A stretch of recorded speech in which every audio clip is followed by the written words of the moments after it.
How would you feel if I was to tell you that every moment of your life has been monitored and remembered? Have you ever had that feeling of being watched and not knowing why or where that feeling is coming from? Would you believe me if I was to tell you that whether you believe or not, that you have been programmed to believe this? Think about this. If you went to church, or if you're familiar with a good book that tells you that God knows everything, He's always watching, always listening, and if it wasn't God, there's a point every year to where we are told the story about Santa Claus and that we are to be good little boys and girls. Otherwise, we are put on a list if we are bad, and Santa Claus, always watching, will only bring you a chunk of coal for being a bad little boy or girl. But if you were good, you were put on a good list and you were rewarded with a gift. We've been programmed to that.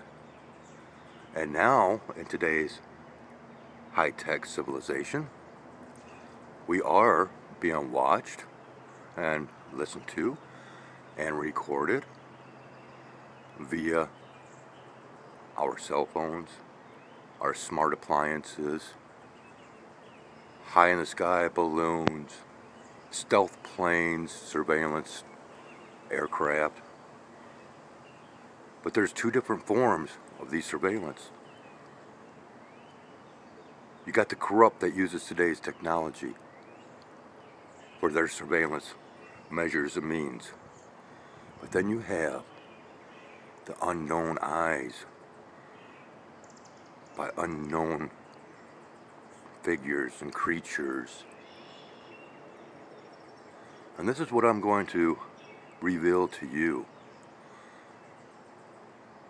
And I want you to understand that these are cryptid creatures that have been talked about and drawn in pictures and movies made to revolve around. These are the unseen. These are the so-called magical creatures.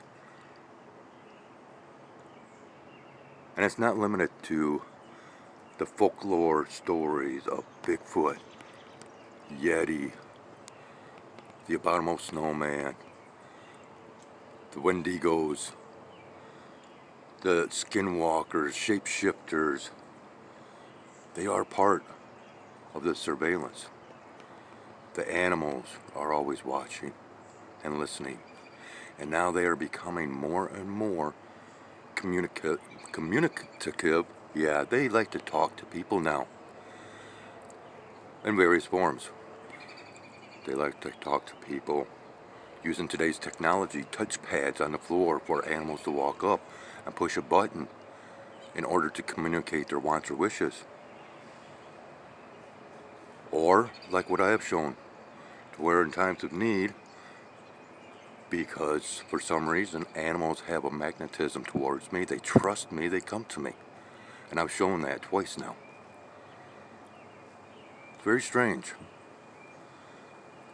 But stick with me, and I'm going to have a couple of episodes where we're going to deal with these hidden ones. And I'm going to show you who they are, what they look like.